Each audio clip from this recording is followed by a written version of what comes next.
नमस्ते बच्चों, वास्तविक संख्याएं के इस भाग में आप सभी का स्वागत है। यहाँ हम लोग पढ़ेंगे परिमेय और अपरिमेय संख्याएं मिलकर वास्तविक संख्याएं बनाती हैं, जैसा मैंने आप लोगों को पिछले क्लास में बताया था और आप लोगों ने इसे क्लास 9 में ही पढ़ा है। लेकिन अभी तक हम लोगों ने ये सिद्ध नहीं किया है कि √2, √3, √5 ये सब अपरिमेय संख्या है। आइए हम लोग एक प्रमेय जहां √2 एक अपरिमेय संख्या है, इसे हम लोग सिद्ध करते हैं। इस परिमेय को सिद्ध करने के लिए चलिए हम लोग यह मान लेते हैं कि √2 एक परिमेय संख्या है, अर्थात जो मेरा अपरिमेय संख्या हमें सिद्ध करना है तो हम लोग इसका ठीक उल्टा मानेंगे। इसको मानने के बाद हम लोग √2 बराबर a/b लिखते हैं, जहां पर b जो है वो 0 के बराबर नहीं है। यहां हम लोग मान लें कि a/b में एक के अलावा कोई अतिरिक्त उभयनिष्ठ गुणनखंड है। हम लोग यह जानते हैं कि किसी भी जो संख्या हमारा a/b है, इसमें एक तो हमारा इसका उभयनिष्ठ गुणनखंड होता ही है। तो हम लोग यहाँ ये मान रहे हैं कि हमारे पास एक के अलावा कोई दूसरा भी उभयनिष्ठ गुणनखंड है, जिससे हम लोग a और b को भाग देने के बाद हमें क्या प्राप्त होगा, a और b हमारा सह अभाज्य संख्या के रूप में हमें प्राप्त हो जाएगा। अब इसके बाद हम लोग आपस में इनको गुणा करेंगे, b√2 बराबर a। अब हम लोग दोनों तरफ स्क्वायर करेंगे तो b√2 का होल स्क्वायर बराबर a का स्क्वायर।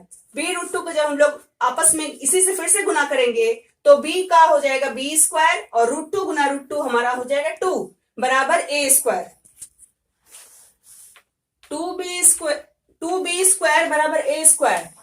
अतः 2 जो है वो a स्क्वायर को विभाजित करता है। यहां पर हम लोग a बराबर 2c लिख सकते हैं।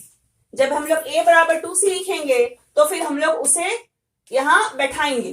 2b बराबर 2c का होल स्क्वायर, तो 2b स्क्वायर बराबर 2 गुना 2 4 होगा, c का स्क्वायर c स्क्वायर लिखेंगे। यहां पर 2 और 2 कट जाएगा, हमें b स्क्वायर बराबर 2c स्क्वायर मिलेगा। यहां हम लोग देख रहे हैं कि 2 जो है वो b स्क्वायर को विभाजित कर रहा है।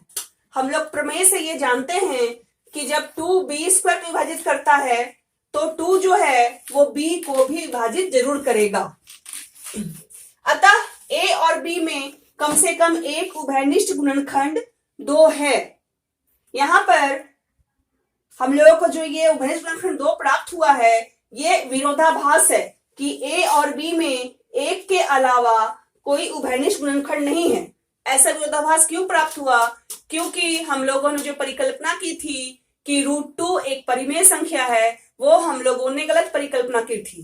अर्थात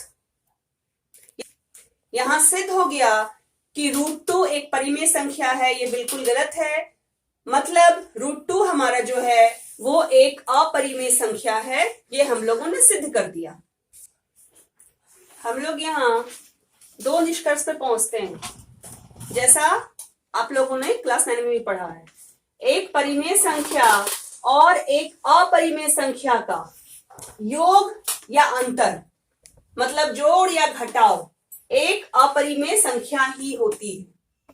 यानी एक परिमेय संख्या और एक अपरिमेय संख्या को हम लोग जब जोड़ेंगे तो हमें क्या प्राप्त होगा? हमें एक अपरिमेय संख्या प्राप्त होगी। या हम लोग जब उसे घटाएंगे तो भी हम लोग को एक अपरिमेय संख्या प्राप्त होगी। दूसरा है एक शून्येतर परिमेय संख्या और एक अपरिमेय संख्या का गुणनफल या भागफल, मतलब या तो उसे गुणा करें या उसे भाग दें तो हमें एक अपरिमेय संख्या ही प्राप्त होती है। इन दोनों चीजों को कृपया आप लोग याद रखें। आइए अब आज का आप लोगों के लिए गृह कार्य, आप लोग ये सिद्ध करेंगे कि √3 एक अपरिमेय संख्या है।